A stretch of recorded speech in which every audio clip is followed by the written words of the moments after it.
ठीक है दोस्तों, तो हमारा जो है हम देख रहे थे यहां तक हो चुका है ना। हम विंड्स वगैरह के बारे में पढ़ चुके हैं। अब हम आगे चलते हैं। याद रखना यहां से कॉन्सेप्ट अगर क्लियर हुए तो एग्जाम भी क्लियर होगा और आप खड़गवासला जाएंगे, ये पक्का है। ठीक है, चलो आगे हम बढ़ते हैं भाई। क्या करना है आगे? हमारा विंड्स तक क्लियर हो चुका है, हम विंड्स पढ़ चुके हैं कल, है ना। मतलब अभी थोड़ी देर पहले हमने विंड्स को क्लियर किया है। फिर हमने जो है लोकल विंड्स के बारे में भी क्लियर हो चुका है हमारा। चलो आगे बात करते हैं। ठीक है भाई, आगे देखते हैं क्या पढ़ना है। ठीक है, आगे चलो आगे देखें क्या पढ़ने वाले हैं हम लोग। तो भाई हम लोग पढ़ने वाले हैं अब क्लाउड्स, है ना। क्लाउड्स का भी क्वेश्चन आता है। किसका क्वेश्चन आता है भाई? क्लाउड्स का। चलो पहली बात तो हमें ये पता होना चाहिए क्लाउड्स फॉर्म कैसे होते हैं या क्लाउड्स होते क्या है भाई। तो अगर मैं बात करूं क्लाउड्स क्या है, तो ग्रुप ऑफ टिनी ड्रॉपलेट्स। क्या है? Group of टिनी droplets. क्या है भाई? Group of टिनी droplets. भाई जो है छोटी छोटी बूंदों का से जब मिलकर एक कोई चीज बनती है तो उसको हम क्या कहते हैं? क्लाउड्स कहते हैं। चलो देखते हैं फॉर्म कैसे होते हैं क्लाउड्स। जैसे मान लो कोई एयर है भाई। क्या है? एयर। ये एयर कैसी है भाई? गर्म है और ह्यूमिडिटी भी है इसमें। ठीक है, ह्यूमिडिटी भी है और गर्म भी है। ये उठी ऊपर गई भाई, और जब ये ऊपर गई तो टेम्परेचर क्या होने लगा? डिक्रीज होने लगा। और टेम्परेचर डिक्रीज होने का मतलब है कि भाई जब टेम्परेचर डिक्रीज हुआ तो इसकी जो ह्यूमिडिटी कैपेसिटी थी वो भी क्या हो गई? कम हो गई भाई।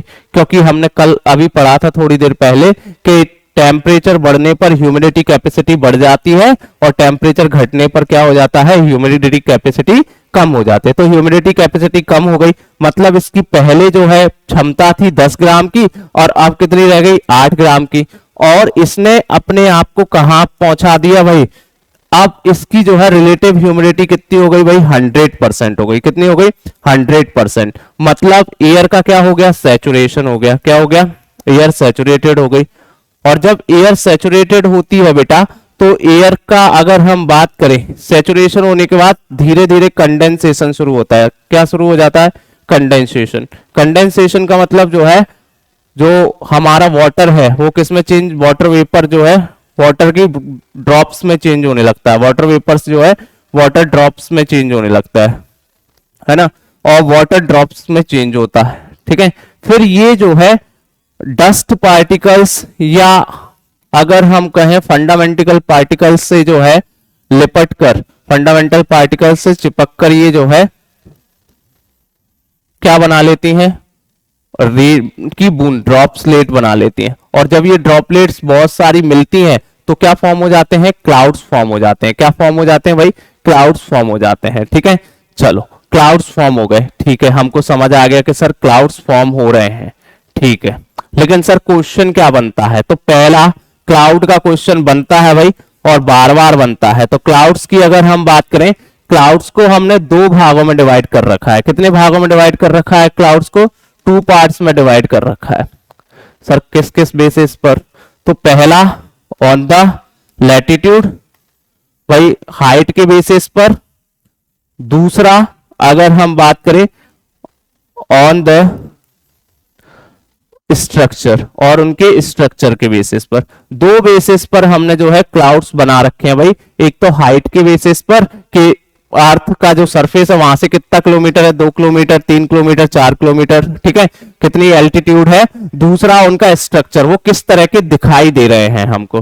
ठीक है, उसके बेसिस पर। तो इस बेसिस पर हमने जो है क्लाउड्स को दो तरीके से डिजाइन कर लिया है भाई। ठीक है, तो एक तो ऑन द लैटिट्यूड और ऑन द स्ट्रक्चर। भाई ये बात भी पूछी गई है कि क्लाउड्स को किन बेसिस पर डिवाइड किया जाता है। ये एग्जाम में पूछा गया क्वेश्चन है, किन किन बेसिस पर क्लाउड्स को डिजाइन किया जा सकता है, किन किन बेसिस पर। तो एक तो लैटिट्यूड के बेसिस पर और एक भाई किसके बेसिस पर? स्ट्रक्चर के बेसिस पर। आप इसका स्क्रीनशॉट ले लो, मैं हट जाता हूं साइड में। ठीक है, तो भाई इन दो बेसिस के आधार पर हमने क्लाउड्स को डिफाइन कर रखा है। ठीक है, अगर हम आगे चले क्लाउड्स की बात करें कि क्लाउड्स जो है कैसे फॉर्म हो रहे हैं और किस किस टाइप के हैं। तो अभी हमने देखा क्लाउड्स बन कैसे रहे हैं। चलो आगे देखते हैं। कर सकते हैं, हो गई, ठीक है। तो हम बात कर रहे थे किस किस बेसिस पर जो है क्लाउड्स को डिफाइन किया गया है। तो हमने देखा क्लाउड्स को दो बेसिस पर डिफाइन किया गया है, एक तो एल्टीट्यूड के बेसिस पर और दूसरा जो है उसके स्ट्रक्चर के बेसिस पर। तो हम देखते हैं कौन कौन से स्ट्रक्चर हैं क्लाउड्स के। तो मैं बात करूं भाई क्लाउड्स के स्ट्रक्चर की बात करें तो क्लाउड्स को स्ट्रक्चर के बेसिस पर हम चार प्रकार के क्लाउड्स देखते हैं। 4 टाइप के क्लाउड्स हैं on the basis of structure, है ना। 4 टाइप्स के क्लाउड्स हैं उसके स्ट्रक्चर के बेसिस पर। भाई कौन कौन से सर? तो सिरस, क्यूमुलस, स्ट्रेटस और निम्बस।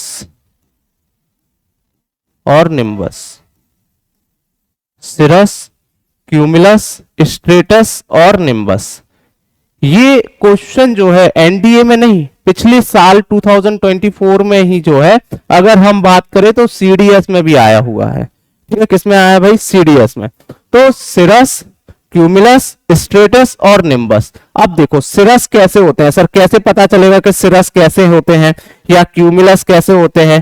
ठीक है, तो अगर हम बात करें क्यूमुलस की जो है ऐसे टाइप के आपने बादल देखे होंगे क्लाउड्स, ये क्यूमुलस टाइप्स के क्लाउड्स होते हैं। ठीक है, कैसे होते हैं? क्यूमुलस। और सिरस देखे होंगे ना आपने, पक्षी के आकार के होते हैं, जो पक्षी के पंख होते हैं, fence like, bird fence like, इस टाइप के। स्ट्रेटस बिल्कुल पतली चादर जैसे, थिन लेयर जैसे होते हैं।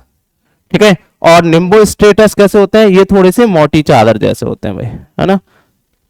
तो ये 4 टाइप के बेसिस होते हैं। ऑन द स्ट्रक्चर के आधार पर हमने इनको 4 टाइप्स में डिवाइड कर रखा है। किस किस बेसिस पर? सिरस, क्यूमुलस, स्ट्रेटस और निम्बस। भाई 4 आधार पर हमने इसको जो है रखा है भाई। 4 टाइप्स हैं बेसिस के। ठीक है, तो 4 टाइप हम इसकी बात कर लेते हैं। जल्दी से स्क्रीनशॉट ले लो, आगे देखते हैं। ठीक है, चलो ले लिया, आगे बात करते हैं भाई। अगर मैं बात करूं on the basis of height, किसके बेसिस पर भाई? Basis of height, on the basis of height. Height के बेसिस पर अगर हम बात करें तो हमने क्लाउड्स को 4 भागों में डिवाइड किया। 4 टाइप्स के होते हैं ये भी। कितने टाइप्स के होते हैं? 4 टाइप्स के। देखो कौन कौन से, इधर समझते हैं। ये हमारा अर्थ सरफेस है, ऐसा समझो आप। क्या है? Earth surface. ठीक है, ये 2 किलोमीटर का एरिया है। ठीक है, ये 6 किलोमीटर का एरिया है और ये आपका 12 किलोमीटर का एरिया। ठीक है, हाइट के बेसिस पर अगर हम बात करें 2 किलोमीटर, 6 किलोमीटर और 12 किलोमीटर हमने डिवाइड कर रखा है 2, 6 और 12 किलोमीटर के बेसिस पर। ठीक है भाई, अगर मैं बात करूं, ये देखो एक क्लाउड्स होते हैं जो वर्टिकली होते हैं, जो ऊपर से नीचे तक रहते हैं भाई, है ना। अब देखो जो हमारे ये होते हैं 12 किलोमीटर तक, इसको हम बोलते हैं ए फैमिली क्लाउड्स। ए फैमिली क्लाउड्स। इसको हम बोलते हैं बी फैमिली क्लाउड्स और इसको हम बोलते हैं सी फैमिली क्लाउड्स। ये हाई क्लाउड्स होते हैं आपके, बेसिकली आपसे पूछेगा हाई क्लाउड्स। ये होते हैं आपके मिड क्लाउड्स और बेटा ये होते हैं आपके लो क्लाउड्स। और ये वाला होता है आपका वर्टिकली क्लाउड्स, जिसको डी फैमिली कहा जाता है। D family, vertically clouds.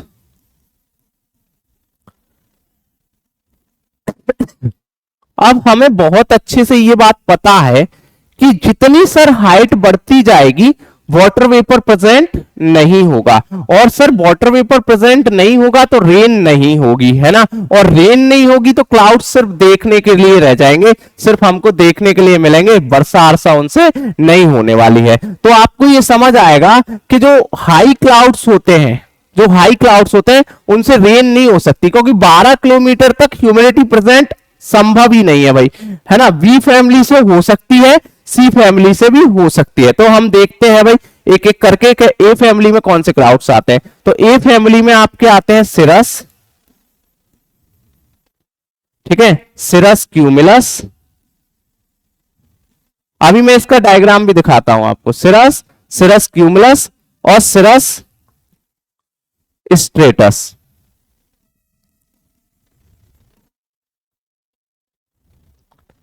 ठीक है, सिरस, सिरस क्यूमुलस और सिरस स्ट्रेटस।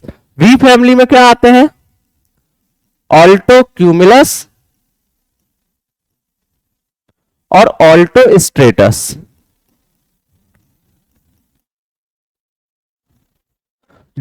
सी फैमिली में कौन से क्लाउड्स आते हैं?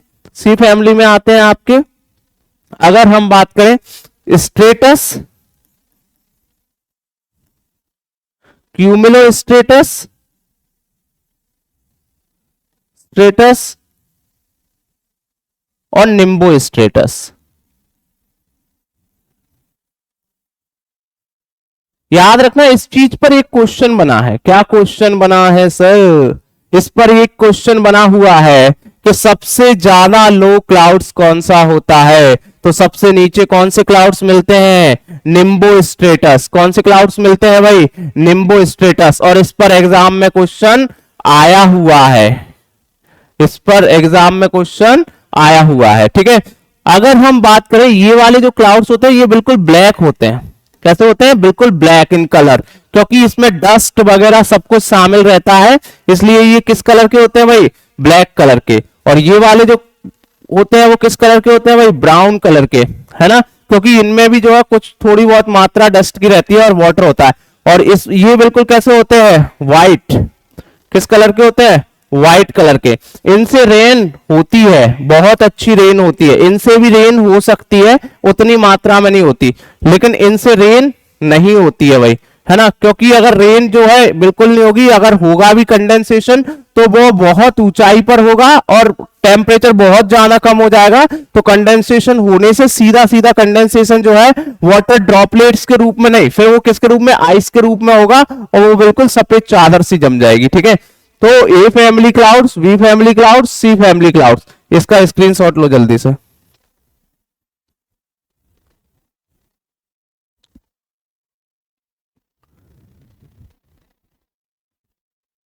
ठीक है, फिर अगर हम बात करें भाई, ये है हमारा डी फैमिली क्लाउड्स। इसको हम बोलते हैं cumulo nimbus cloud. Cumulo nimbus, कौन सा क्लाउड्स बोलते हैं? Cumulo nimbus cloud. और इससे हैवी रेनफॉल होती है भाई, बहुत तेज वर्षा होती है इस वाले क्लाउड से। हैवी रेनफॉल होती है, वर्टिकली होती है। इसमें इस तरह से कन्वेक्शनल रेनफॉल होती है, पहले ऊपर उठती है फिर नीचे उतरती है, कन्वेक्शनल रेनफॉल होती है, हैवी। और थंडर स्टॉर्म्स जो होते हैं ना, वो इसी के कारण होते हैं। अभी मैं दिखाता हूं आपको, है ना, इसको नोट कर लो।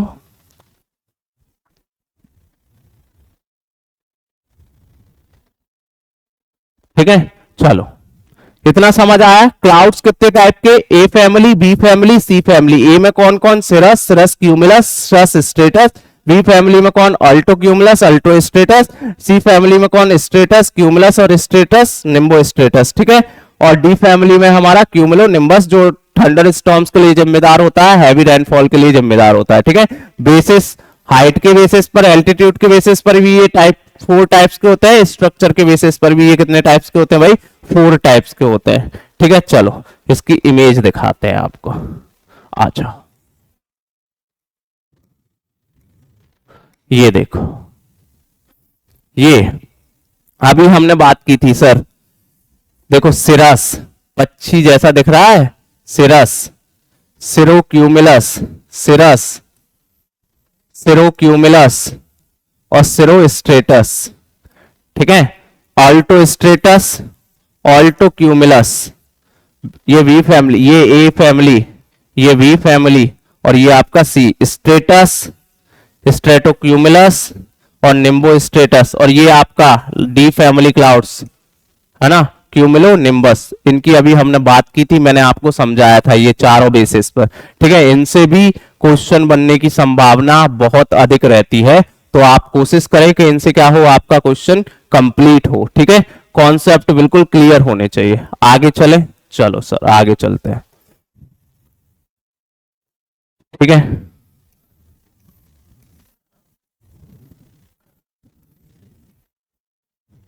क्लाइमेटोलॉजी का बेटा हमारा एक टॉपिक और रह गया है, जिसके बाद हम पीवाईक्यू करने वाले हैं शुरू। ठीक है, वो भी क्या रह गया है सर? तो उसमें रह गया है आपका वर्ल्ड क्लाइमेटिक जोन्स। क्या रह गया है? World climatic zone.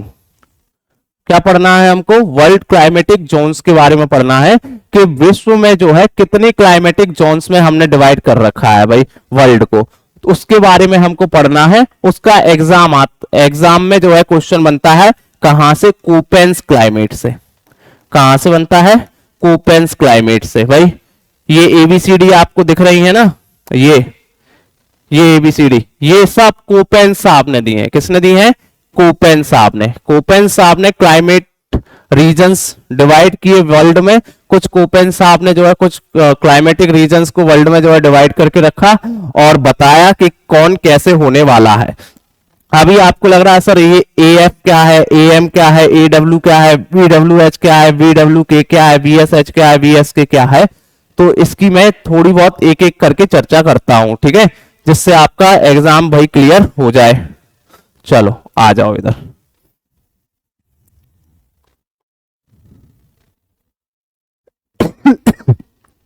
इधर आ जाओ।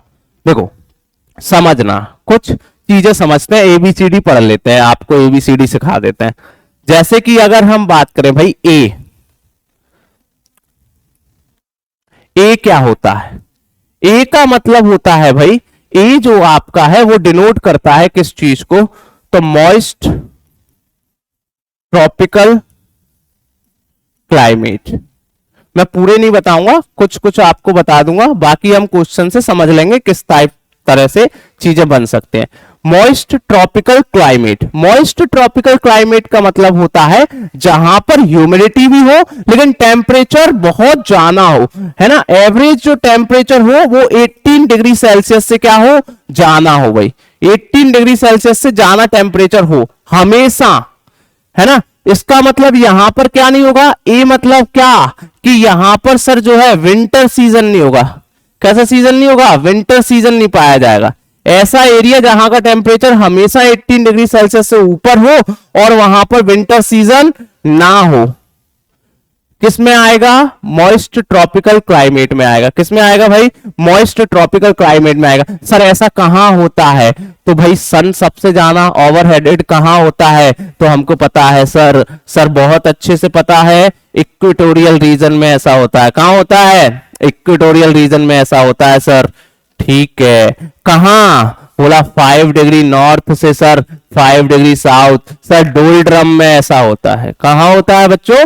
डोल्ड्रम में ऐसा होता है। ठीक है, तो इक्वेटोरियल रीजन में जहां 18 डिग्री सेल्सियस से ज्यादा टेम्परेचर हो, विंटर सीजन ना हो, नो विंटर सीजन, उस वो मॉइस्ट ट्रॉपिकल क्लाइमेट को डिनोट करता है। और ए जो है किसको डिनोट करता है? मॉइस्ट ट्रॉपिकल क्लाइमेट को। जैसे लिखा है ए मतलब ट्रॉपिकल ह्यूमिड क्लाइमेट। क्या लिखा है? ए मतलब ट्रॉपिकल ह्यूमिड क्लाइमेट। ठीक है, अब देखो ए एफ का मतलब होता है वेट ऑल ईयर, मतलब रेन। वेट मतलब रेन से समझ लो ऐसा। ए एफ का मतलब होता है, एफ का मतलब बेसिकली देखो, ए का मतलब तो हो गया मॉइस्ट ट्रॉपिकल क्लाइमेट, एफ का मतलब होता है आपका होल ईयर रेन, मतलब पूरी साल वर्षा होने वाली है ना। हम देखते हैं जो हमारा इक्वेटोरियल रीजन होता है वहां रोज प्रतिदिन वर्षा होती है हर 2-3 बजे के बाद, क्योंकि टेम्परेचर बढ़ता है, कंडेंसेशन होता है तो वर्षा होती है। तो एएफ का मतलब होता है वेट ऑल ईयर। ठीक है, ए डब्ल्यू का मतलब होता है क्या? ए एफ का मतलब ट्रॉपिकल वेट। ठीक है, wet all year. A W का मतलब होता है ट्रॉपिकल सवाना टाइप क्लाइमेट जो होती है आपकी। ए डब्ल्यू जो है हमारा सवाना टाइप क्लाइमेट, मतलब क्या? बोला सर ड्राई विंटर और वेट समर। मतलब समर में तो क्या होगी? वर्षा होगी, लेकिन विंटर में कैसा होगा? ड्राई होगा। विंटर कैसा रहेगा? सूखा रहेगा। और जो है समर में क्या होने वाली है? वर्षा होने वाले। उस रीजन को हम क्या कहेंगे? ट्रॉपिकल सवाना रीजन के नाम से जानेंगे।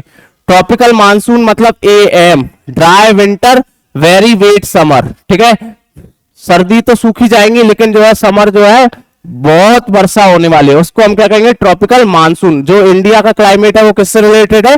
ट्रॉपिकल मानसून से रिलेटेड है। ठीक है भाई, बी का मतलब क्या होता है? Dry climate. बी का मतलब होता है ड्राई क्लाइमेट, मतलब बी का मतलब ये है कि जो है टेम्परेचर तो जाना है लेकिन नो रेन। टेम्परेचर यहां भी जाना है लेकिन वर्षा नहीं हो रही है, वेपोराइजेशन नहीं है, लो वेपोराइजेशन है। टेम्परेचर जाना है बट लो वेपोराइजेशन है। जैसे कि BWH को बोलते हैं हम सब ट्रॉपिकल डेजर्ट, मतलब हॉट डेजर्ट होते हैं जहां वर्षा कम होती है। BWK को बोलते हैं cold desert. Mid latitude deserts जो होते हैं उनको हम BWK के से डिनोट्स करते हैं। BSH मतलब हॉट सेमी एरिड, मतलब ना तो बहुत ज्यादा गर्मी ना बहुत ज्यादा सूखा, बीच का मौसम। सब ट्रॉपिकल स्टेपीज टाइप क्लाइमेट होते हैं। मिड लैटिट्यूड स्टेपीज मतलब BSK, कोल्ड सेमी एरिड होती हैं ये, ठीक है। सी का मतलब होता है मिड लैटिट्यूड क्लाइमेट्स, जो मध्य अक्षांशों में पाए जाते हैं भाई। जैसे CSA हॉट ड्राई समर, मतलब समर ड्राई होगा और जो है गर्म मौसम रहेगा। CSB का मतलब वार्म और ड्राई समर, यहां भी समर ड्राई रहने वाला है। सबसे ज्यादा मैं आपको बता दूं कौन सा पूछने को आएगा, ह्यूमिड सब ट्रॉपिकल, ये पूछा गया है आपसे। CFA का मतलब क्या होता है? तो वेट ऑल ईयर, जहां हर साल वर्षा होती है, हॉट समर रहता है। ह्यूमिड सब ट्रॉपिकल का क्वेश्चन कोपेंस क्लाइमेट से बना हुआ है, ठीक है। ये जो है आपके कुछ टॉपिक है जहां से क्वेश्चन बन सकते हैं, ठीक है। आप ये देख लेना, इसका स्क्रीनशॉट ले लो, फिर मैं जो है PYQ सॉल्व कराता हूं। कॉन्सेप्ट हमने बहुत पढ़ लिए हैं क्लाइमेटोलॉजी के, अब 100% कोई भी क्वेश्चन बाहर नहीं जाएगा। और फिर हम PYQ शुरू करते हैं, इसका स्क्रीनशॉट ले लो।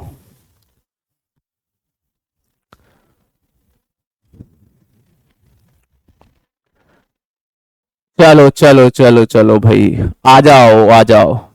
बोला सर रेस तो है लेकिन जो दौड़ेगा वही जीतेगा भाई, है ना। जिसको ऐसा लगेगा कि मैं तो दौड़ सकता हूं वही रेस को कंप्लीट करेगा। रेस कंप्लीट जरूर करना है भाई, फर्स्ट सेकंड थर्ड जो भी आएंगे, लेकिन रेस कंप्लीट होनी चाहिए, ठीक है।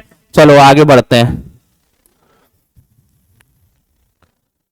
चलो अब हम शुरू करेंगे आपके न्यूमेरिकल या PYQs जो है उनको करते हैं भाई। क्या कह रहा है समझो।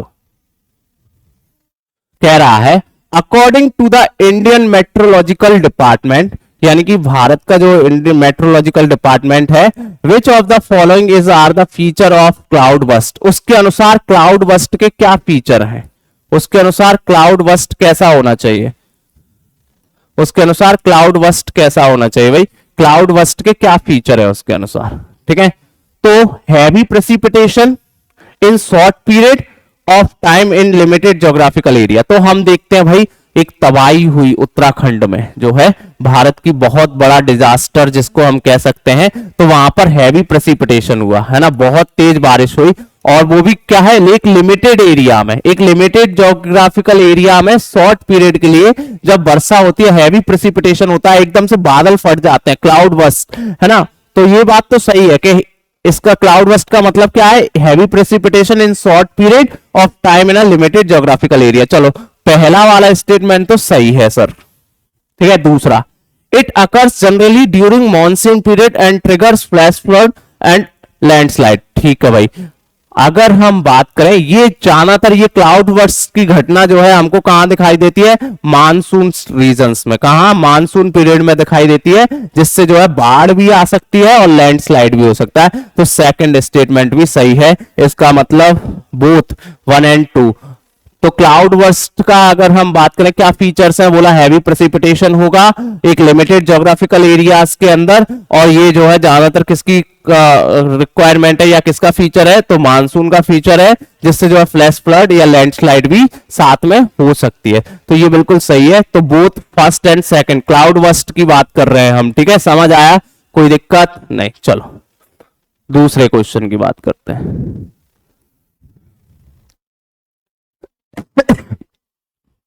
दिख रहा होगा ना भाई, दिख तो रहा है, कोई दिक्कत नहीं। चलो आज अब आज आ रही है, in which one of the following layers of the atmosphere all weather phenomenons occur. तो अभी थोड़ी देर पहले हम जो है एटमॉस्फेयर के कॉन्सेप्ट पढ़ रहे थे, तब मैंने आपको बताया था कि वेदर फिनोमिना कहां होते हैं। अगर आपने क्लास अच्छे से देखी है तो आप एक सेकंड भी नहीं लेंगे इसका आंसर लगाने में। मैंने कहा था ट्रोपोस्फीयर जो होता है वो 0 से 18 किलोमीटर तक लाई करता है इक्वेटोरियल रीजन्स में, और वहां पर ही सारी घटनाएं हो जाती है, चाहे वो स्टॉर्म्स हो, रेनिंग हो, प्रेसिपिटेशन हो, या फिर अगर हम बात करें क्लाउड्स बने, तो ट्रोपोस्फीयर इसका राइट आंसर है। हम पहले ही इसकी चर्चा कर चुके हैं। ठीक है, कोई दिक्कत? समझ लो क्वेश्चन को, है ना। जितने भी वेदर फिनोमिना होते हैं वो कहां होते हैं भाई? आपके ट्रोपोस्फीयर में होते हैं। ठीक है, चलो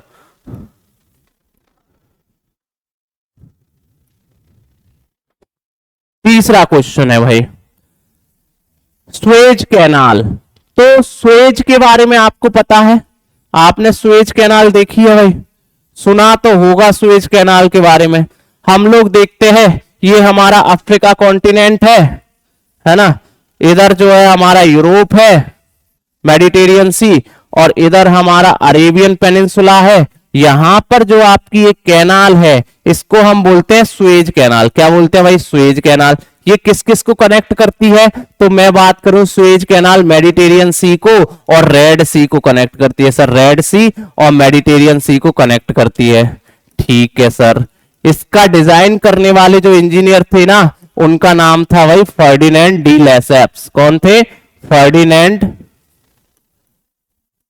de Lesseps. Ferdinand de Lesseps.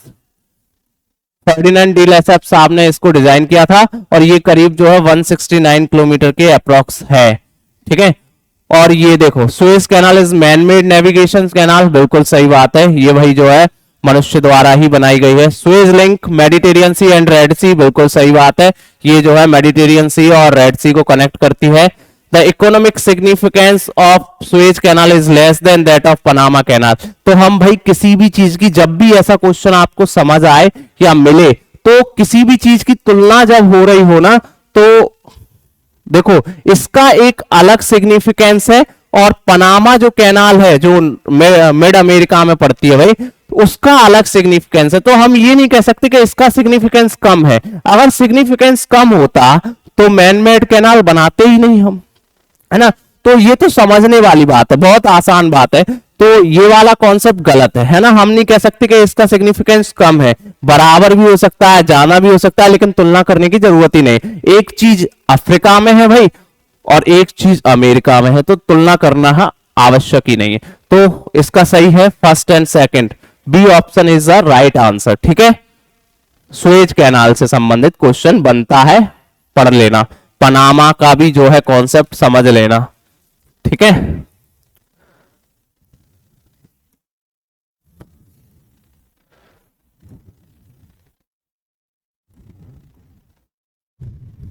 अगला क्वेश्चन। ठीक है, समझते हैं क्या करा। Which one of the following climatic regions of the world have a typical characteristics of seasonal reversible wind.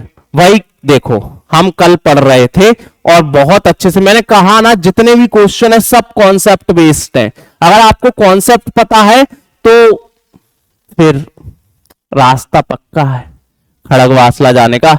और मैं तो आपको कह सकता हूं, अगर आप एनडीए अभिलाषा से हैं तो फिर आपके चांसेस हैं कि 99.99% कि आप खड़गवासला जाएंगे, पक्का है ये। हमारे जो डायरेक्टर सर हैं पीएस कुशवाहा सर, इतनी मेहनत और जुनून के साथ जो है एनडीए को रन कर रहे हैं कि कोई कह ही नहीं सकता कि सिलेक्शन होगा ही नहीं भाई।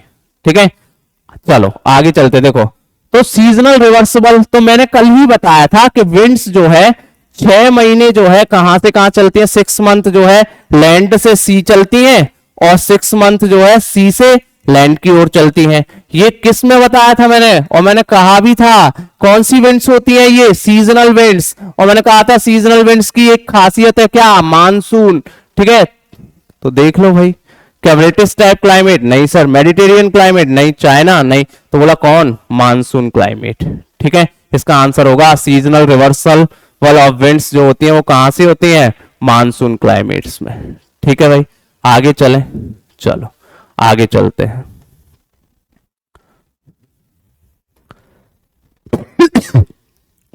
ठीक है, Which one of the following crops is generally benefited by the rain caused by western disturbance in India? भाई ये क्वेश्चन जो है इंडियन ज्योग्राफी का है, उसके क्वेश्चन हम करेंगे, लेकिन फिर भी मैं आपको बता दूं जो वेस्टर्न डिस्टर्बेंस होता है उसके कारण जो है हमारे यहाँ बीट जो होती है, वीट, वो जो है बहुत फायदेमंद होती है। वेस्टर्न डिस्टर्बेंस के कारण हमारे यहाँ जो गेहूं की फसल होती है वो बहुत अच्छी होती है। ठीक है, वीट जो है बेनिफिट होता है, गेहूं की फसल अच्छी होती है। ठीक है, अगला क्वेश्चन चलो देखो, आ जाओ। Which of the following condition is are essential for tea cultivation? भाई चाय की खेती करने के लिए क्या आवश्यक है? गए हो कभी घूमने के लिए सिक्किम, दार्जिलिंग? देखिए चाय की खेती कैसी खेती होती है, पता है कौन सी सॉइल की जरूरत पड़ती है या कितनी वर्षा होना आवश्यक है? तो ट्रॉपिकल एंड सब ट्रॉपिकल क्लाइमेट होना चाहिए। बहुत बढ़िया। तो देखो हमें पता है हमारा इंडिया जो है ट्रॉपिकल उसमें आता है, सब ट्रॉपिकल एरिया में भी आता है, तो ये तो ठीक है, भारत में भी होती है, तो ये तो सही है कि हो जाएगा सर, ट्रॉपिकल एंड सब ट्रॉपिकल क्लाइमेट होगा तो टी कल्टीवेशन हो सकता है।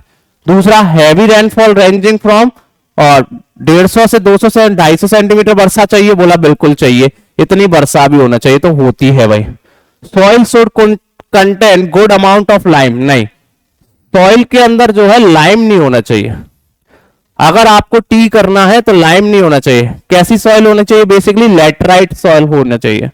कैसी सॉइल होनी चाहिए? लैटराइट सॉइल होना चाहिए। लाइम की मात्रा जो है कम होनी चाहिए। तो इसका आंसर होना चाहिए फर्स्ट एंड सेकंड ओनली। क्या होना चाहिए? First and second only. B option is a correct answer. ठीक है, किसकी बात कर रहे थे हम? टी कल्टीवेशन की। अगला क्वेश्चन,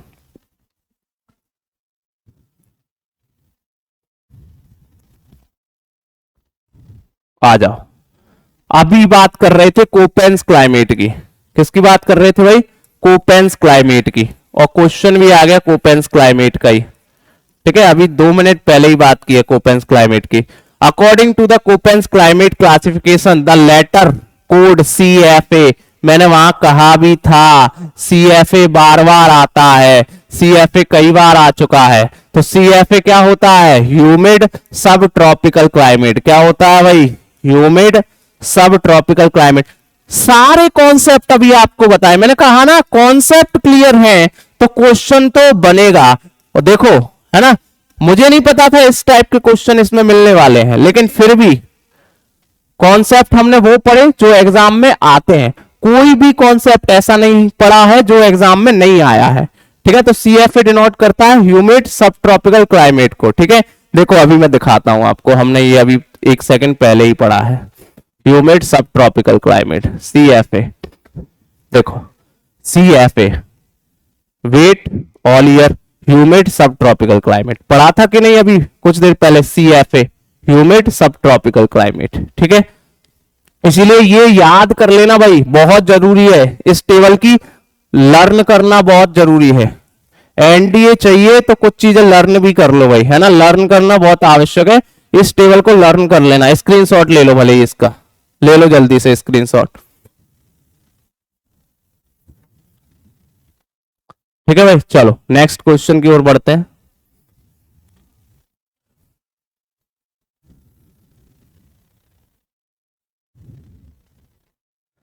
ये हो गया, ये भी हो गया, ये हो गया ना, ये हो गया, ये।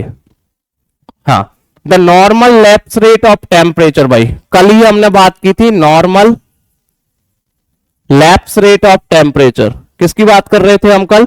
Normal lapse rate of temperature. भाई कल भी बात की थी मैंने, तो मैंने बताया था normal lapse rate of temperature जो होती है वो 0 डिग्री तक कहां आ जाती है? देखो 0 डिग्री तक। और मैंने इस पर कल को बताया भी था, गूगल में इसके आंसर कई जगह जो है आपको गलत भी मिलेंगे, है ना।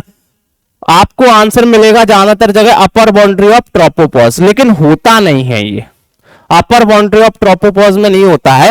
होता कहां है? अपर बाउंड्री ऑफ स्ट्रेटोपॉज में होता है। कहां होता है?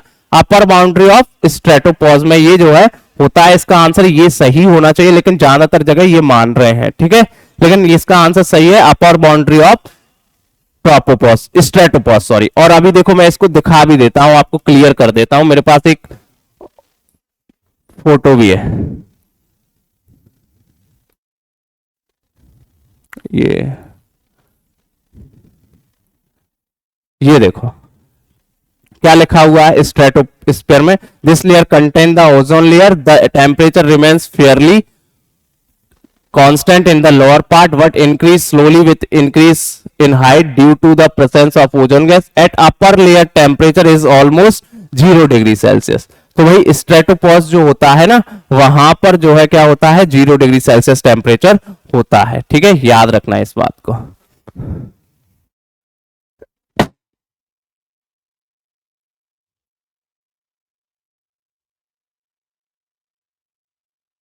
चलो नेक्स्ट क्वेश्चन की बात करते हैं।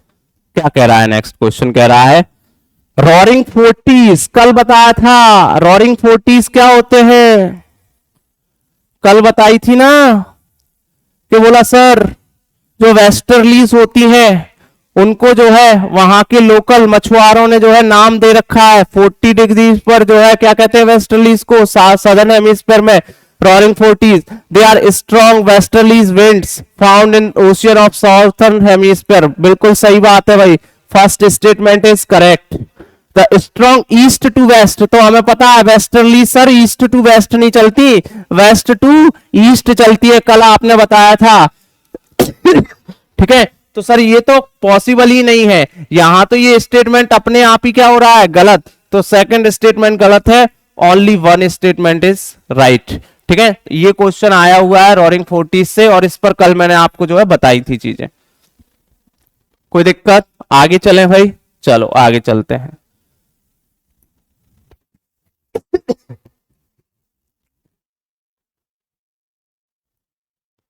ठीक है, देखो समझो, the doldrum is a low pressure area around equator where the prevailing winds are calm. ठीक है सर, आपने कल डोल्ड्रम भी समझाया था कि डोल्ड्रम क्या होता है, तो इक्वेटोरियल रीजन से 5 डिग्री नॉर्थ और 5 डिग्री साउथ का जो एरिया होता है उसको हम क्या कहते हैं डोल्ड्रम कहते हैं। क्या कहते हैं? डोल्ड्रम कहते हैं। और यहां पर जो है विंड्स नहीं चलती है, काम एरिया होता है ये। बिल्कुल सही बात है sir, first option is correct. अब दूसरा चिनूक, सर लोकल विंड भी पढ़ाई थी आपने। Chinook is a hot and dry wind that blow in winter and therefore rises the temperature in a short time. ठीक है सर, आपने बताया था चिनूक जो होती हैं वो लोकल विंड्स होती हैं और ये कहां चलती हैं सर, तो आपने ये भी बताया था ये रॉकीज माउंटेन्स में चलती हैं, नॉर्थ अमेरिका कॉन्टिनेंट्स के राइट साइड में, ईस्टर्न कोस्ट जो है वहां चलती हैं सर। और ये जो है इनको हम क्या कहते हैं स्नो ईटर, है ना। तो ये सर आपके किस पीरियड में दिखाई देते हैं? विंटर सीजन में हमको दिखाई देते हैं और टेम्परेचर को शॉर्ट टाइम के लिए क्या कर देती है? रेज कर देती हैं। ठीक है, बहुत बढ़िया। तो बोथ 1 और 2 ये आपका आंसर होना चाहिए इसका। ठीक है, आगे चले, कोई दिक्कत? स्क्रीनशॉट ले लेना, ये क्वेश्चन सब आए हुए हैं भाई।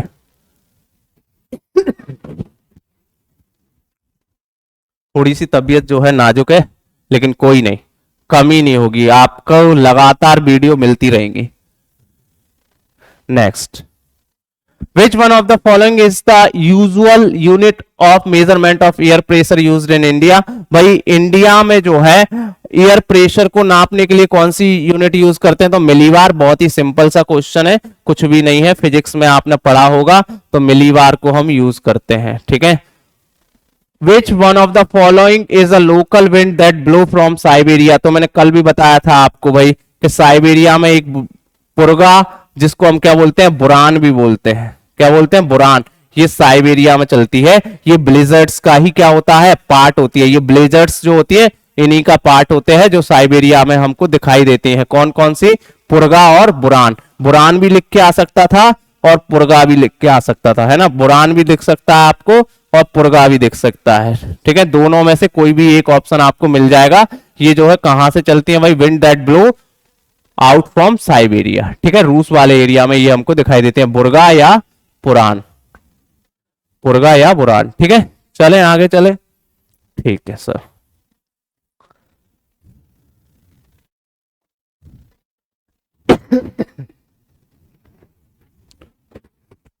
consider the following statement with reference to doldrum। Doldrum की बात कर रहा है भाई, किसकी बात कर रहा है? डोलड्रम की। तो हमने डोलड्रम को अच्छे से पढ़ रखा है, स्टेटमेंट पढ़ लेते हैं। Doldrum comprises the equatorial belt of low atmospheric pressure. ठीक है, इक्वेटोरियल बेल्ट होता है और लो प्रेशर होता है, सही बात है sir, first statement is correct.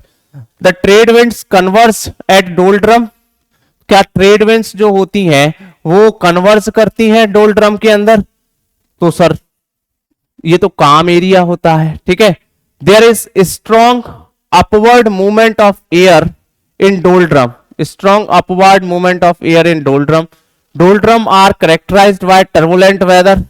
तो देखो ये हमने कहीं नहीं पढ़ा है, टर्बुलेंट वेदर के बारे में हमें कुछ नहीं पता है। फर्स्ट सेकंड एंड थर्ड के हमने पढ़ा है, तो सी इज द राइट ऑप्शन कि सर इसमें कन्वर्जेंट होती है। मैंने बताया था नीचे से जो विंड्स आती हैं, ऊपर से दोनों साइड से विंड आती है, वो दोनों कन्वर्जेंट होती हैं, है ना। और there is a strong upward movement of air in doldrum भाई, और जैसे ही डोलड्रम के पास आती है एयर क्या कर जाती है? ऊपर की ओर उठ जाती है। इस पर भी हमने कल चर्चा की थी। तो first second and third statement is correct, so answer is C.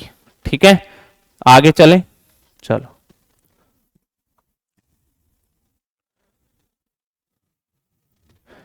Which region of the earth surface is called doldrum? तो सबको पता है इक्वेटोरियल लो प्रेशर बेल्ट। भाई डोलड्रम पे बार बार बहुत क्वेश्चन आते हैं, याद रखना है ना, equatorial low pressure belt.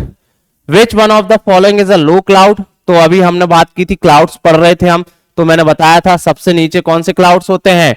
Nimbo स्ट्रेटस। कौन से होते हैं? निम्बो स्ट्रेटस क्लाउड्स, है ना। कौन से क्लाउड्स होते हैं? निम्बो स्ट्रेटस। अभी हमने क्लाउड्स भी पढ़े थे। सारे क्वेश्चन आसान है, बस आपको कॉन्सेप्ट पता होना चाहिए। तो Nimbo स्ट्रेटस is a lowest cloud. ठीक है, आगे चलो। Consider the following statement in respect of temperate cyclone. तो कल हमने अभी हमने जो है कुछ देर पहले साइक्लोन भी पढ़ा था, और साइक्लोन्स में भी हमने देखो टेम्परेट साइक्लोन भी पढ़ा था, और जो है हमने ट्रॉपिकल साइक्लोन भी पढ़ा था। They rise in the belt of trade winds. ये कहां बनते हैं? ट्रेड विंड्स में बनते हैं क्या भाई? जहां ट्रेड विंड्स चलती है वहां बनते हैं। तो बोला सर ऐसा तो आपने नहीं बताया। They move from west to east, बिल्कुल सही, वेस्ट टू ईस्ट चलते हैं। लेकिन ये ट्रेड विंड्स के ऊपर बनते हैं क्या भाई?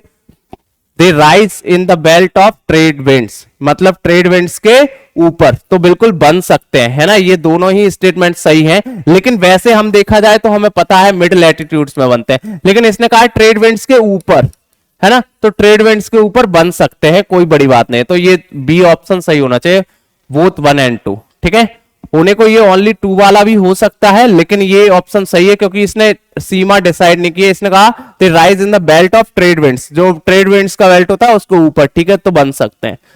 विच one of the following experience the least annual range of temperature? सबसे कम least annual range of temperature क्या होता है? तो बेटा ये समझना, ये थोड़ी सी समझने वाली बात है। Least annual range of temperature, देखो least annual range of temperature का मतलब ये नहीं होता है कि सबसे कम प्रकाश कहां जा रहा है या सबसे कम जाना कहां जा रहा है। इसका मतलब ये होता है कि सबसे हॉटेस्ट मंथ और सबसे कोल्डेस्ट मंथ का जो रेशियो होता है, इन दोनों के बीच का जो टेम्परेचर होता है, उसको हम कहते हैं least annual range of temperature. तो जो आपकी least annual range of temperature होती है वो कहां होती है? इक्वेटर पर। कहां होती है? इक्वेटर पर। कहां होती है भाई? इक्वेटर पर। Least annual range of temperature कहां होती है? इक्वेटर के ऊपर होती है। ठीक है, चलो आगे चले।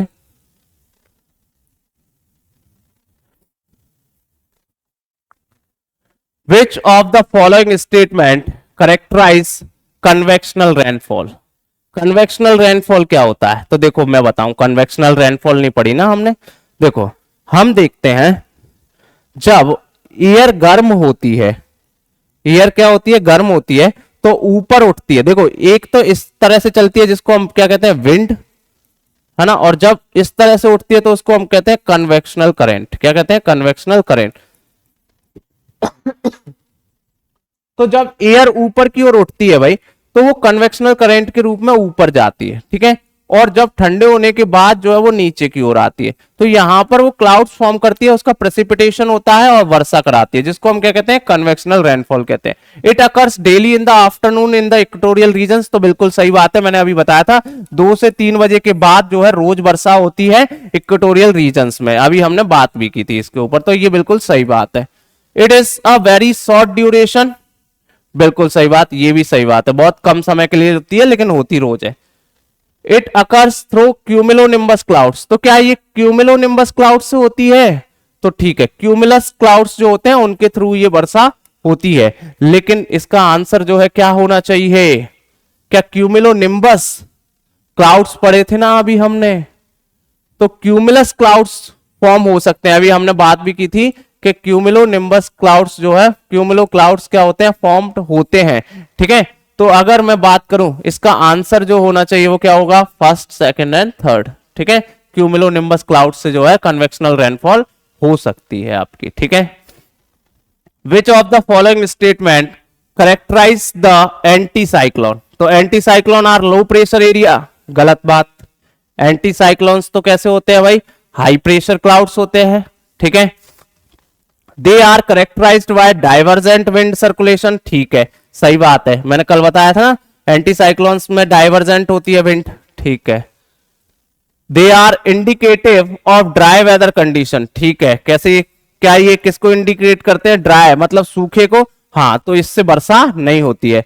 तो क्या हो जाएगा? सेकंड और थर्ड है ऑप्शन में, ठीक है। तो A option is the right answer, second और थर्ड। क्या होना चाहिए? सेकंड और थर्ड होना चाहिए, ठीक है। चलो आगे चलते हैं।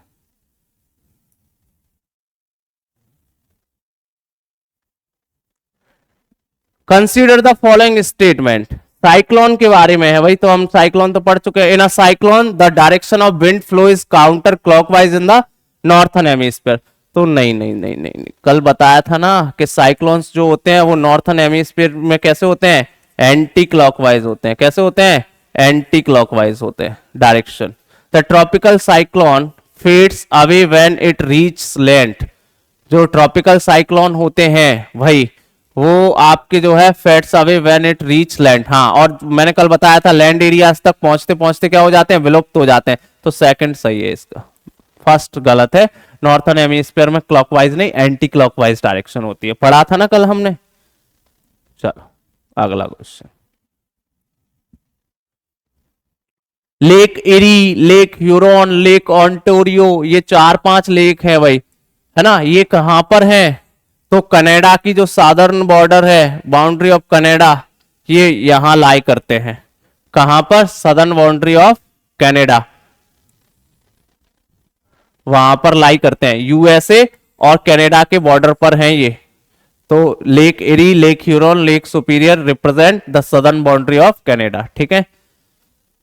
What is the reason for the major hot desert of the world lying in the western part of the tropical latitude? तो हम बात करें भाई, जो जितने भी हम देखते हैं और डेजर्ट होते हैं वो वेस्टर्न पार्ट में ही क्यों पाए जाते हैं? तो हमको पता है भाई, इसका कारण जो होता है वो कारण होते हैं ड्राई विंड्स।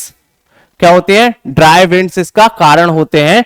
बिल्कुल जो है ड्राई विंड्स जो है सूखे, they are influenced by dry winds. ये तो होता ही होता है कि ड्राई विंड्स चलती है यहाँ, ठीक है। लेकिन एक कारण और हो सकता है। अब देखो आंसर जो है मान रहा है, वो क्या मान रहा है? लगातार ड्राई विंड्स मान रहा है, लेकिन इसका कारण ट्रेड विंड्स भी हो सकता है, ठीक है। अगर ड्राई विंड्स ऑप्शन में नहीं होता तो इसका कारण जो है ट्रेड विंड्स हो सकता है, लेकिन हम क्या मानेंगे इसको? D, they are influenced by dry winds, ठीक है।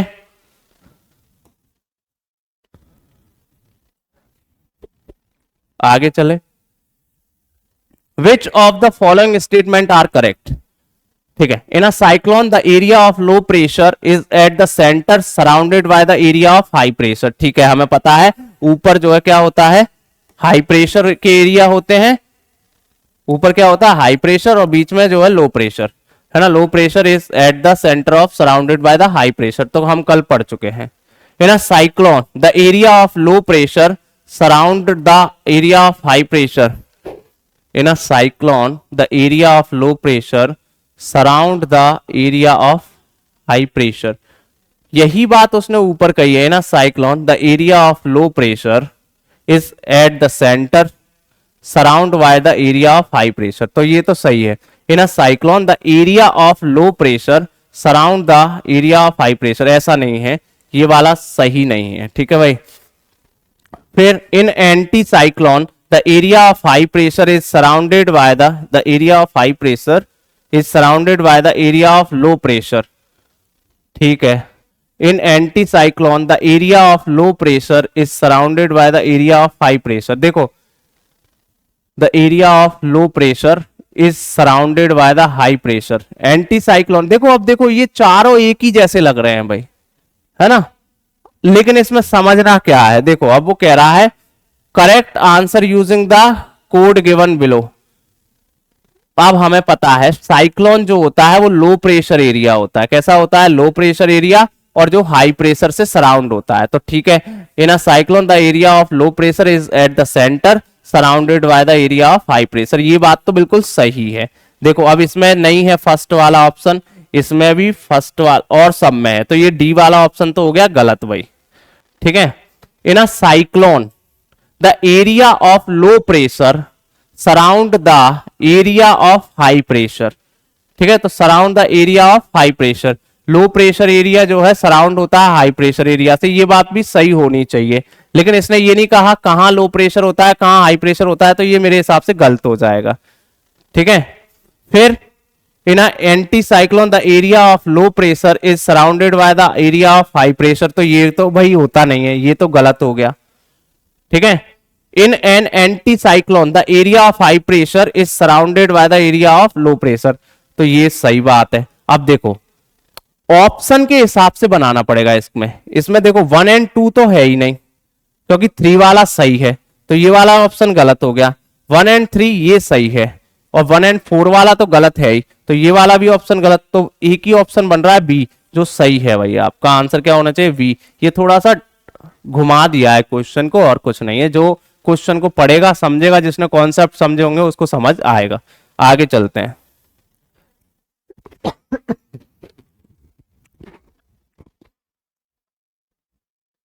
अंडमान एंड निकोबार आइसलैंड के बारे में कह रहा है भाई। It enjoy equatorial climates. क्या ये इक्वेटोरियल क्लाइमेट्स में है अंडमान निकोबार? तो अंडमान निकोबार तो सर नीचे है, इक्वेटोरियल क्लाइमेट कहां रखा है यहाँ पे? तो ये तो बात गलत हो गई sir. This is the only place in India where a volcano is located. सही बात है sir. This is the only place in India where coral bed is found. ठीक है, ये भी सही है, तो सी आंसर सही है। ठीक है, चलो आगे चले।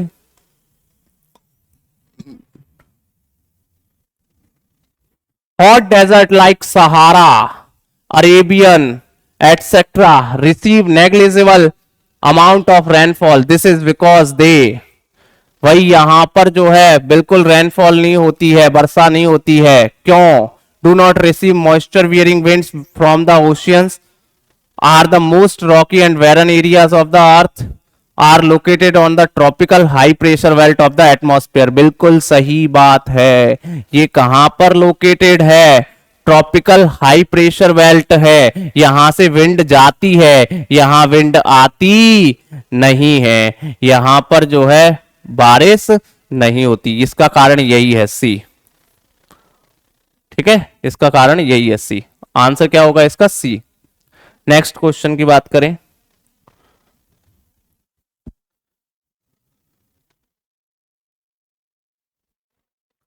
Which one of the following statement relating to an anticyclone is correct? Anticyclone भी कल पढ़ाया था भाई।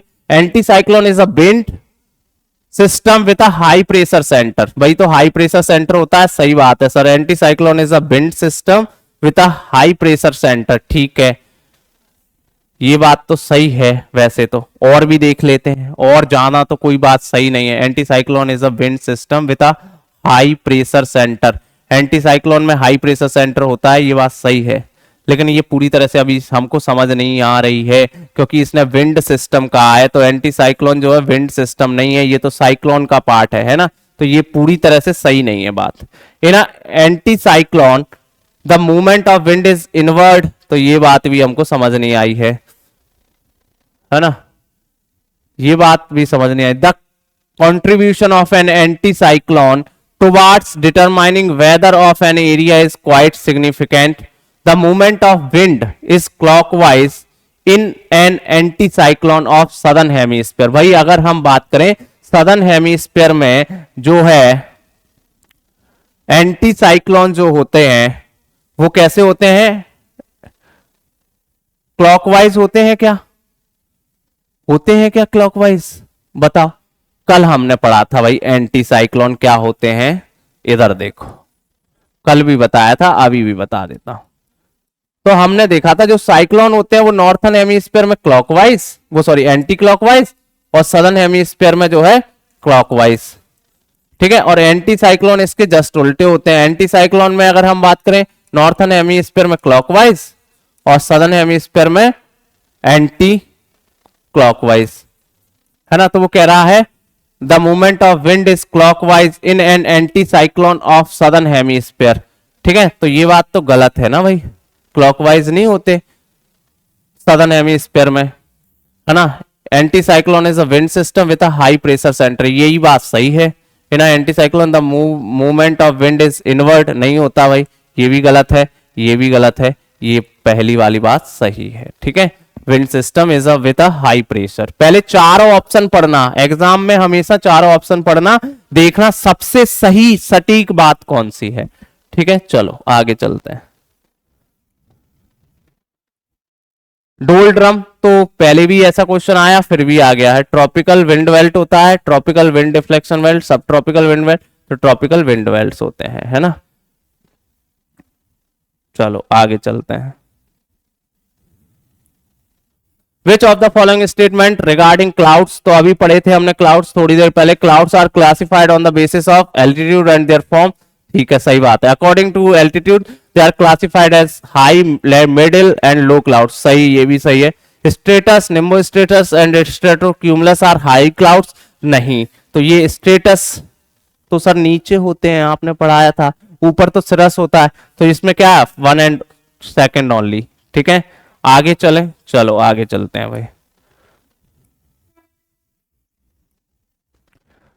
फ्रंट्स, फ्रंट्स क्या होते हैं? Consider the following statement regarding fronts. The movement of a fronts causes a slow change in a weather in the area over which it moves. ठीक है, चेंज इन वेदर होता है भाई, जहां से फ्रंट्स गुजरते हैं वहां पर जो है स्लो चेंज होता है वेदर में, लेकिन चेंज होता है। Cold fronts are associated with thunder storms, नहीं, ये गलत बात है, तो ये सही होनी चाहिए भाई। फर्स्ट एंड थर्ड है क्या?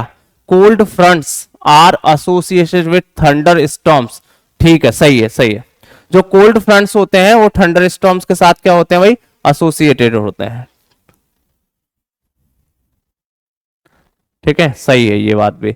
Warm fronts is the boundary between an advancing mass of warm air where it is overriding and rising above a mass of colder air, ये तीनों ही सही है भाई। फर्स्ट, सेकंड एंड थर्ड तीनों ही सही है। ठीक है, चलो आगे चलते हैं। Which of the following statement regarding humidity, humidity की बात कर रहे हैं, तो कल हमने पढ़ा था ह्यूमिडिटी के बारे में भाई। It is a ratio between the actual amount of water vapor present in the atmosphere and the maximum amount it can hold at a given temperature. ठीक है, ह्यूमिडिटी होती है। When the relative humidity is high, more water evaporates from the skin. तो ये बात तो गलत हो गई है ना भाई, ये कोई जरूरी नहीं कि रिलेटिव ह्यूमिडिटी हाई होगी तो जो है आपकी स्किन से जो है क्या होने लगेगा, जो है ये क्या फ्रेंड्स का क्वेश्चन फिर आ गया।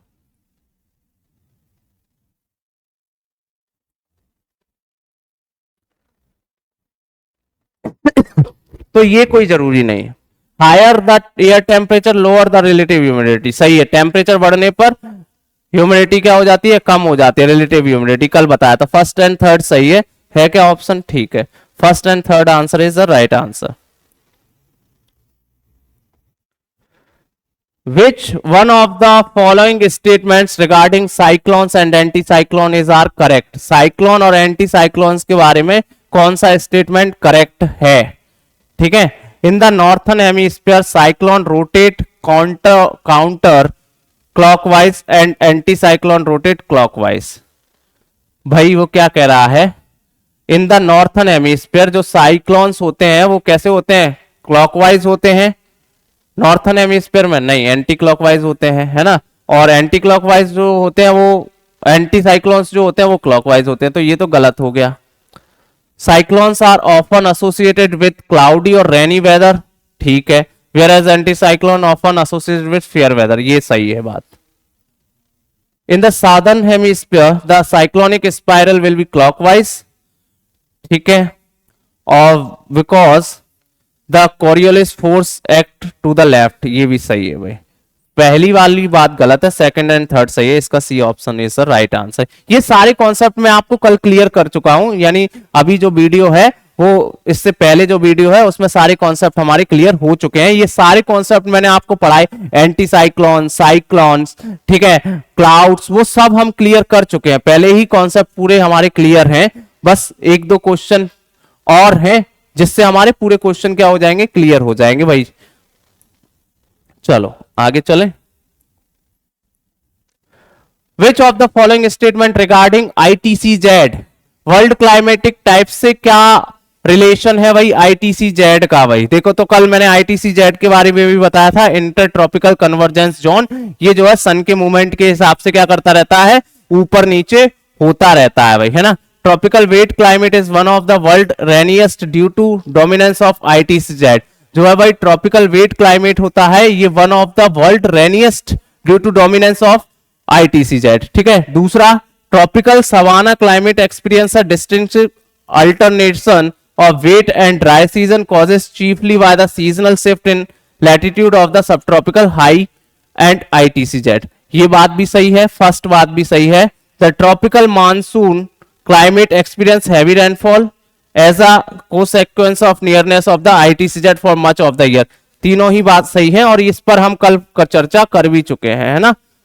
ये क्वेश्चंस तो सिर्फ आपको समझाने के लिए है कि इस टाइप के क्वेश्चन आते हैं, कॉन्सेप्ट तो हम पहले ही देख चुके हैं।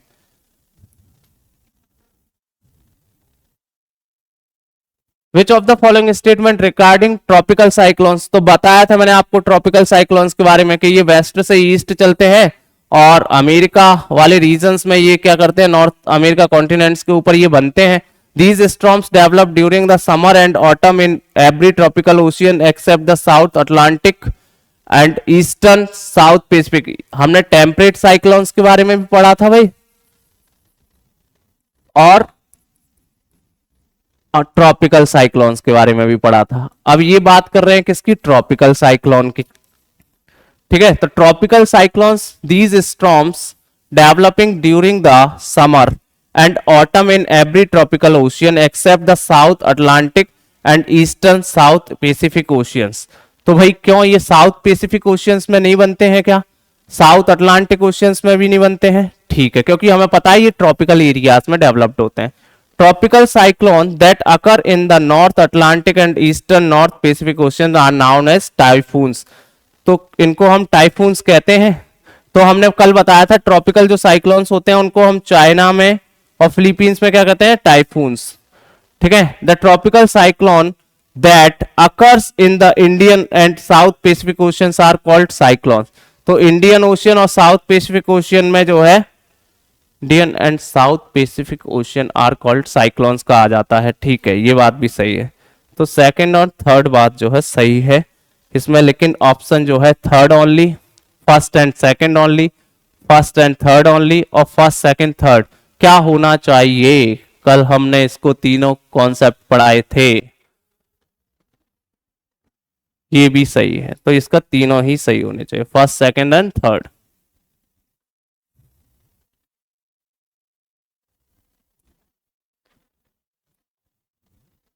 ठीक है। नॉट रिलेटेड टू मेडिटेरियन सी से जुड़ी कौन सी नहीं है भाई? खमसिन, सिराको, मिस्ट्रल या हरमट्टन। देखो सिराको हमने पढ़ा, इसके बारे में मिस्ट्रल के बारे में भी पढ़ा, खमसिन के बारे में भी पढ़ा, हरमट्टन जो है नहीं है रिलेटेड, किससे? मेडिटेरियन सी से, ठीक है।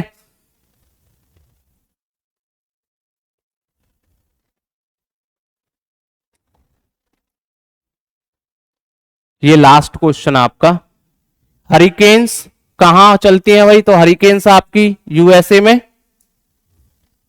ठीक है, विली विली ऑस्ट्रेलिया में, बैगियो आपकी फिलीपींस में, टाइफून्स आपकी चाइना में। 4 3 2 1 इज द राइट आंसर। ठीक है बच्चों, तो ये जितने भी क्वेश्चंस हैं यहां से एग्जाम में क्वेश्चन बन सकते हैं। तो उम्मीद है कि जितने भी क्वेश्चन हमने सॉल्व किए हैं वो सब आपको एग्जाम में मिलेंगे और आपको इसका फायदा देखने को मिलेगा। ठीक है, और उम्मीद करूंगा जो नेक्स्ट वीडियो है वो जस्ट इसके बाद आपको मिलेगी। बस आप कॉन्सेप्ट क्लियर रखें और हमारा काम हो जाएगा। जल्दी आप खड़गवासला का रास्ता तय करने वाले हैं। चलो, जय हिंद क्लास। हमारा ये वाला लेक्चर क्लाइमेटोलॉजी खत्म होती है। अब मैं जो है आपके सामने नेक्स्ट लेक्चर लेकर कल प्रेजेंट रहूंगा। ठीक है, जय हिंद। जब तक के लिए जय हिंद।